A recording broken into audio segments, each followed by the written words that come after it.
Everybody.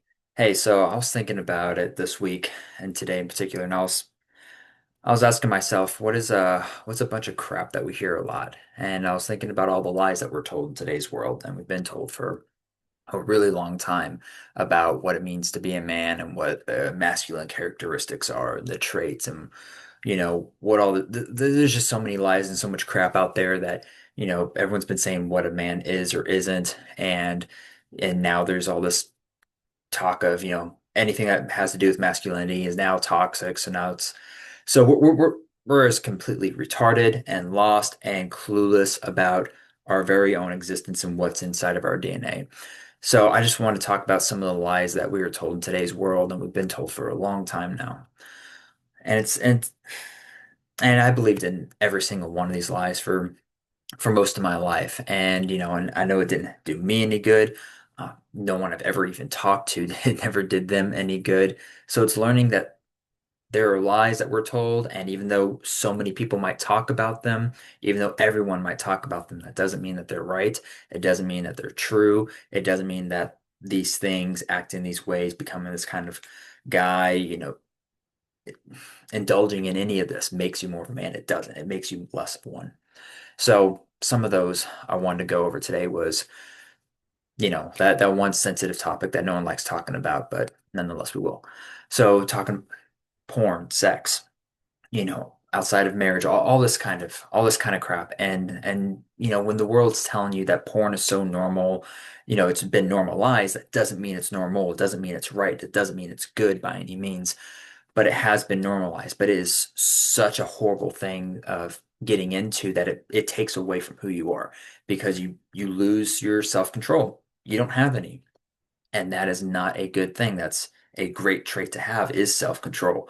It's one of the best, if not, in my opinion, the greatest trait for you to have, especially when it comes to the fruit of the spirit. It's one of the fruit traits of the fruit of the spirit, which is self-control. Because when you can control yourself, that means you are in control of you, and whatever you give into, you give it that power. So if you're giving porn, TV, yeah, gluttony, alcohol, drugs, if you're given that, the power, you're given that demon, that kind of power over you, then you do. Or you have that self-control and you say, I don't want those.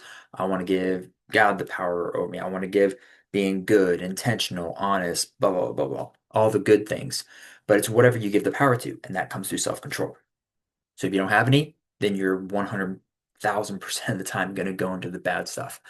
So what are some lies that we've been told? Porn, normal. Everything in that industry, everything about that is good. Everyone should do it. It's whatever, you know, it's in a TV everywhere. It's in all the songs.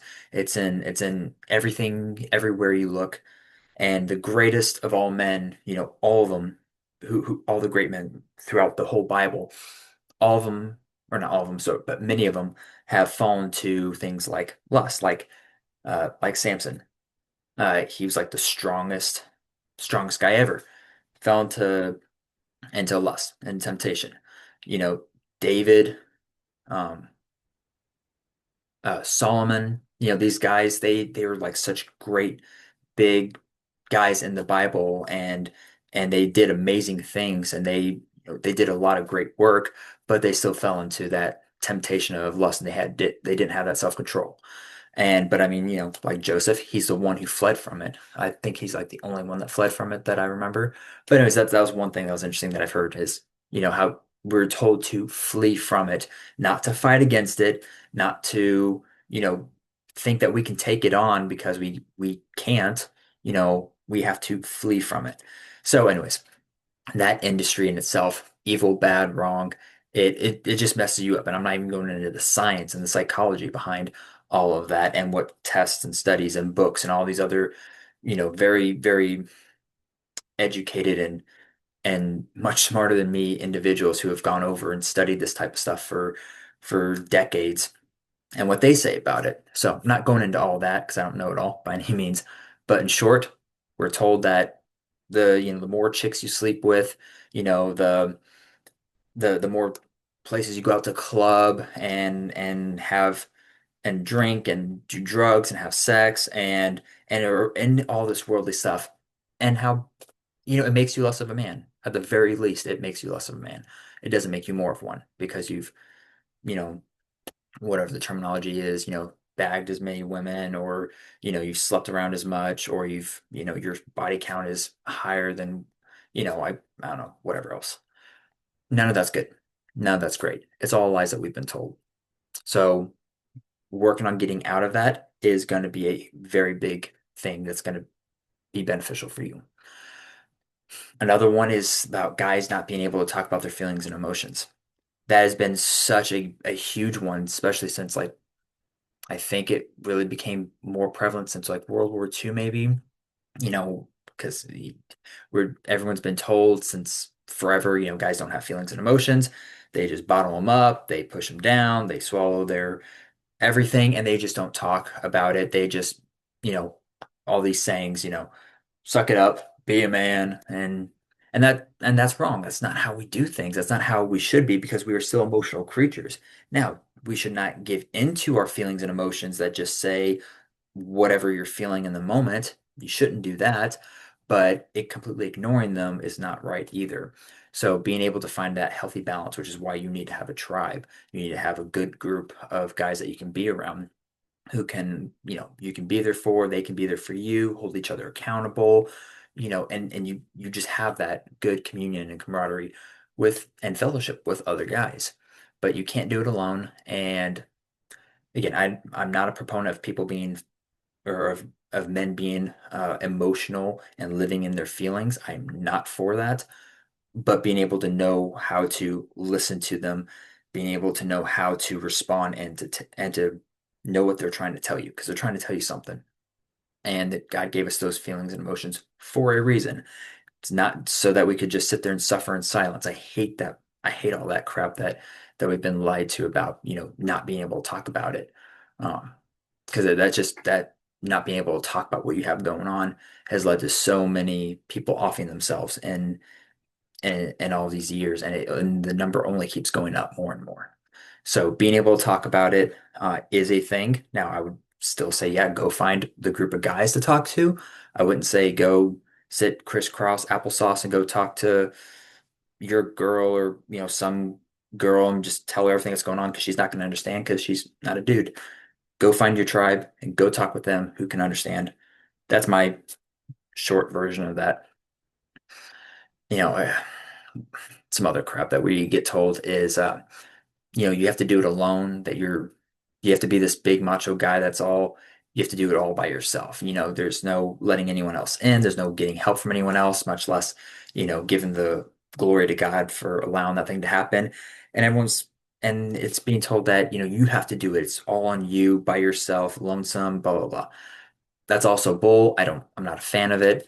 It's because it's not true. I mean, you can work on trying to do things by yourself and you're not going to get that far in life. You can do good things, but no matter how you look at it, you're going to need other people. And having wise counsel is a phenomenal thing that the Bible talks about extensively. So, anyways, just short version of that. Some of the other stuff, well, I'm not getting through all these by any means, but some of the other stuff that we're told is that in this materialistic world, it's this money, this status, this power, this what gives you a certain degree of worth in the world. And it doesn't give you your worth. It does give you a certain degree of status in this world, but those are different. Status and worth are very different because this world is looking at what you do, what you have, what you provide, and there's a degree that's true. And everyone's gonna have that side. A man's got to have a job of what he does, and providing, protecting, and stuff of that nature is his responsibility. Absolutely. So I'm not saying to, not do any of that, but your absolute worth or your worth doesn't come from strictly how many zeros you have in the bank. It doesn't come from how many Lamborghinis you have in the drive. It doesn't come from how many different chicks that you don't even know their last name of that you have in your bed. That's not where your worth comes from. That's all lies. That's all bullshit. And I am not for it because I believed in it my entire life. And it obviously only screwed me up more and more. And so I hate to see everyone else that I know who gives into that or believes that to be true and then are super lost. It's not true. Your worth from God is completely different than what this world tells you your status is. Okay, you want to get a higher status? By all means, work for it. Do that. I'm all for that. But don't think that your status and your worth are the same thing, because they are absolutely not, you know. And there's so many aspects towards that. But just a few things to talk about that. So when it came to the feelings and emotions part, the shortest verse in the entire Bible of two words in John 11:35 is Jesus wept. Jesus being, he's the most masculine of any man that's ever existed or ever could or would ever exist. And he still wept. So it's not saying that he was weak or anything. And he was with his guys. He was with his disciples that he was talking to, and he had them there with him. So that's why it's always fantastic to have a group of guys, to have your tribe that you can talk to and work with and go to during those struggles, because we cannot do anything in this world alone. And if you do, or if you try, you're not going to get that far. And you're going to, where and however far you do get, you're going to be absolutely miserable.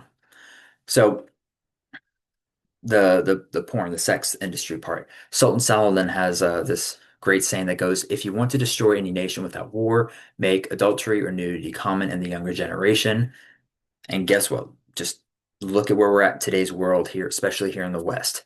Guys are, it doesn't matter how old they are, they're weak, pathetic boys in their heads for the most part because they are just living on their phones for scrolling. They're just, they believe their worth comes from, whatever girl they can take home. I'm an absolute example of that. I lived that for 24, 25 years. I believed in that thought and it didn't do me any good. So so running away, not giving into those types of flushes and desires of, again, the flesh. There's a good version, God, one God makes with one man, one woman, versus what this world says, guys, just you're a dude, you can sleep with as many chicks as you want. Like this, the red pill community thing, which I absolutely despise with a passion on their perspective of this. Uh, but it's not good. It's not good for either side to do it, not men, not women.